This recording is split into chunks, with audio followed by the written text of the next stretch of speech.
William Dunbar, the rebellious member of the group who they quickly shunned after he gets rescued, after he had gotten kidnapped and possessed by X.A.N.A to do its evil biddings against his will. The Lyoko warriors seem to forget that it was their own fault it happened to him in the first place. And they still mistrust him, especially Yumi, who said that he's not strong like them. But is Yumi's mistrust of him deserved? Hello everyone, I'm Bunnie Faery. Welcome back to my channel and my new series Devil's Advocate. Defend villains who may have had a point, those deemed villains by the narrative, and those who were on the side of good and did villainous things, and characters that are just disliked or hated for whatever reason. Today's client is William Dunbar from Code Lyoko. We are introduced to William in the first episode of Season 2, Episode 27, and the reason why he had to change schools is also revealed. Love letters all over the school because love makes crazy. Ulrich is jealous of him because he is spending a lot of time with Yumi. He now has a rival in love, so of course he doesn't like him. We see him being supportive of Aelita and calls her talented when he hears her music. She's a good DJ. The one stuck in the computer for a decade is good at mixing music. Go figure. He even lets Ulrich know that when it comes to Yumi's heart, it is Ulrich that is winning, and tells him when he sees her, or well, a X.A.N.A clone of hers, but he doesn't know that. Kissing another guy. He goes along with Yumi when she lies to their Italian teacher about him not feeling well, thinking that she wants to spend time alone with him. He also takes on an entire class that was X.A.N.A-fied all by himself and wins, only losing at the very end to a single one. All to protect Yumi. He, after following Ulrich and on to the factory, helps them deactivate a bomb, but more on that later. The Lyoko warriors take a boat, but because it wasn't unanimous, he isn't allowed to join them. Everyone thought that it was Ulrich that voted against it, but we find out at the very end of that same episode that it had been Yumi who had voted no all along. Even after having his memories wiped by the return to the past, or what I also like to call Sissy's character development killer, he still recalls everything that happened during the bomb event. The bridge, the fighting, saving the day, the supercomputer. During this, he helps Yumi escape the dark rooms so she can go to the others, while also stalling the class and gym that were waiting outside for them, long enough for the Lyoko warriors to save the day once again and for Yumi to return back to the dark room. After this, he is allowed to join the team. But let's talk about a few things before we get to the blunder that was him going to Lyoko. The zombie episode. In this episode, X.A.N.A infects and possesses Kiwi, and has him bite Tamiya, turning her into the first zombie of the episode. Besides Kiwi. Listen, this episode was scary, but I'll talk about that in another video. Because, yeah, that return to the past wasn't gonna work. After getting locked in the cafeteria, and the only adult having passed out, William, being the oldest, declares himself the leader for the moment and starts commanding everyone around in hopes of keeping everyone safe. We know what's going on. The Lyoko warriors know what's going on, but he doesn't. They try explaining, but of course he isn't going to believe them. Would you?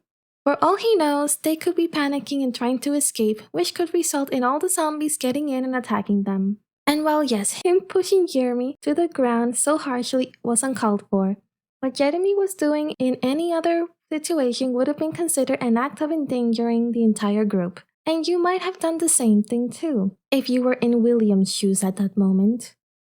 It doesn't help that the way Jeremy seems to have explained the situation must have looked like he was having a nervous breakdown. I understand Jeremy and the others being mad at him, but they weren't trying to see things from the others' point of view either. The Lyoko warriors saved the day, but if Jeremy hadn't done a return to the past, I can't help but wonder if the day would have remained the same.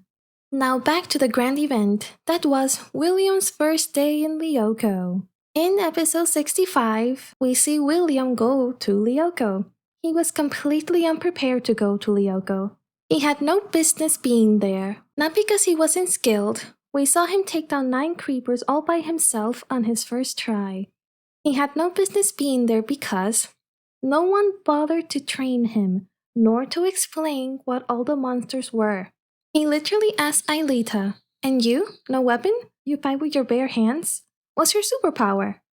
To which Aelita tells him, rather annoyed, "This isn't a video game, William. Let me remind you, we have a very important mission to accomplish." He apologizes and asks where the monster's at.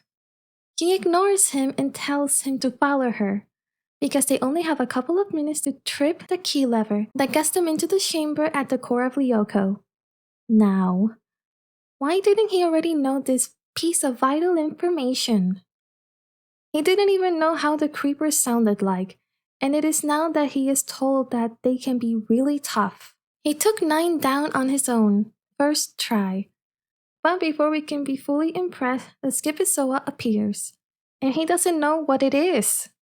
Why doesn't he know what the Skipisoa is? It is no surprise that he didn't even listen to Jeremy when he told him to get out of there. Jeremy doesn't even bother to tell him that this monster is super dangerous, that no one has been able to defeat it, and that it has even possessed Aelita many times before. To him, this is just another monster, like fighting another creeper. With William under S.A.N.A's control, the core of Lyoko is destroyed. They all think he is dead alongside Lyoko. Now they have no other way to fight S.A.N.A.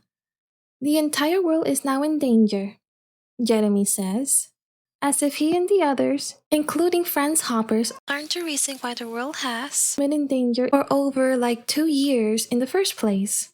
They tried to cover up his disappearance after a week by impersonating his father. Then he suddenly returns, he acts normal, but he's still under S.A.N.A's control. They make a clone of him, a stupid one. After a long time fighting S.A.N.A, they finally save William and then they ditch him like the plague. No one checks up on him. They were nicer to him when he returned the first time under S.A.N.A's control. When he finally returned, he thought it was the same day he got possessed. We get nothing of them explaining what happened to him at the factory. Instead, we get thrown to the real William taking the fake William's place. They make him feel unwelcomed at the cafeteria, and it is Aelita that scolds the others, because she too has been under S.A.N.A's control, and it's not fair to treat him like the enemy. Yet they act like they can't trust him, that they'll try to be nice. But he can never go to the factory, Yumi says. Odd even says, maybe not now, about him not being the enemy, but he was S.A.N.A's trusty ally, and Ulrich victim blames him for getting S.A.N.ified, as if none of them didn't bother to explain anything to him before going into Sector 5. Also, imagine saying it was William's fault that he got S.A.N.ified when Aelita is right there. How many times was Aelita S.A.N.ified by the Skipisoa? Yet they don't seem to have a problem with her being in the group. 3 sectors destroyed by a S.A.N.ified Aelita, but they still trust her. S.A.N.ified Aelita almost permanently devirtualized Yumi, and they all still trust her and think of her as strong. She's the only one that can deactivate the towers, so obviously they can't kick her out. But they choose to stay despite the fact that she is the prime target of the Skipisoa, which in turn means that she will attack and aim to permanently devirtualize them all when under S.A.N.A's control. Of course, this isn't her fault, it is S.A.N.A's fault. Just like it was S.A.N.A's fault that William got possessed. Imagine being brainwashed by an AI that turned evil, having no control over your body or actions, and when you finally are able to escape and are rescued and are able to be free again, after weeks of being gone, your friend group shuns you and don't even help you to catch up on all the days and schoolwork you missed. While you also have to wonder what the fake you was doing all this time, because they don't want to trust you anymore, even though someone else in the group had gotten S.A.N.ified many times before, destroyed 3/5 of Lyoko, and almost ended one of their lives. They call you weak, as if you didn't take down 9 creepers on your first day in Lyoko. Meanwhile, other members of the group get devirtualized super fast, sometimes within minutes of entering Lyoko. Even after the way he is treated, he still does his best to help. He distracts Sissy long enough for the others to escape to the factory, and even then they don't want him to fully help out. And what happens? He gets S.A.N.ified yet again, not because he is weak, but because he hasn't fought S.A.N.A all that much to gain immunity like the others. Yumi is unsurprised that he got possessed again and was expecting it. Eventually, they save the day and the world, but not before poor Aelita loses everything. Now, you may be wondering why Yumi would vote no when it came to William joining the first time around. She has her reasons and they are very valid. The many red flags of the second-rate Casanova. Love makes him crazy. In his own words, makes me totally insane. Which makes me wonder, was it really just the love letters he placed all over the place in his last schools that got him kicked out? Because that just seems like an inconvenience, one that could lead to a suspension and having him clean up the mess he did. But expulsion? That seems like it was more than just love letters, you know? In episode 39, he was waiting outside of Yumi's house. He had her slightly pinned against the gate, but not fully, and tried to kiss her after confessing his feelings to her, telling her that he goes crazy when he likes a girl. He was very uncomfortable about it, as you can imagine, even telling him no, but he kept going. He managed to escape saying, "Sorry, I'm a little confused," for which she blames Ulrich for. And she closes the gate and says goodbye. This is the episode where Santa showed once again how dangerous it is and why they shouldn't have been messing with the supercomputer in the first place. Monsters from Lyoko got released into the real world and William helps Ulrich fight crabs to get to Yumi's home, who is also being attacked by crabs. Yumi gets a call in the middle of the night, Lyoko business, so she heads out. Unbeknownst to her, William was skateboarding back to the academy at the very same time. He knocks her down accidentally and they start chatting, but she's gotta go. And he tries to stop her, inquiring where she was heading to. She gets fed up and tells him to let her go. He wasn't holding her, he was just in the way. Just to clarify. And he tells her, "Okay, but before I do, you gotta give me a kiss goodnight." The audacity of this one. She tells him to close his eyes and runs off, leaving him standing there like the fool he is. The next day he sees her and is mad at her, telling her last night she pulled a fast one on him. No one has ever humiliated him like that before. What you do it for? She calls him out for his sickening 2-bit Casanova act, that in the beginning it was pretty nice, but now she is really fed up. She tells him to boss off and to leave her alone. He gets big mad and gets in trouble with Jim and isn't allowed to go swimming, and he tells her that he will find out what her big secret is. Santa launches an attack, and while Ulrich and Odd are heading towards the sewers, William sees them. He was walking in the forest while still upset with Yumi. He follows them, sees them go into the elevator, and when Aelita and Jeremy arrive, he goes into the elevator with them. He finally sees what Yumi is hiding and understands why she didn't want to tell him anything. He volunteers to go get her.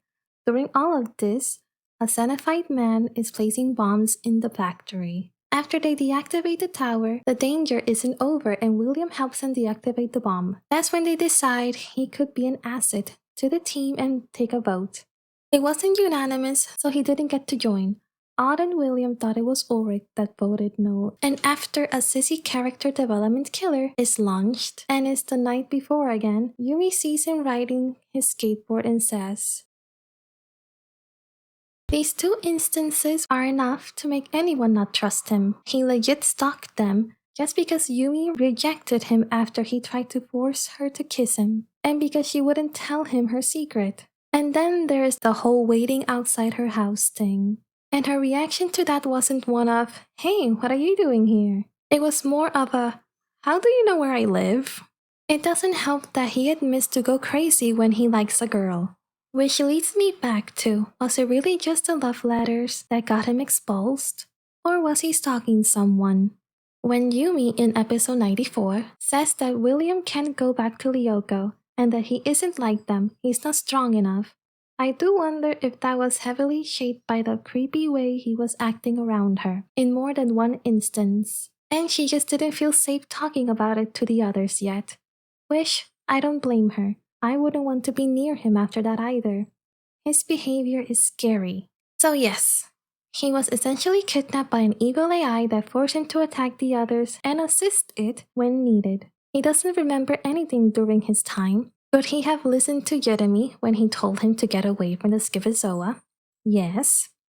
that wouldn't guarantee he wouldn't have been possessed.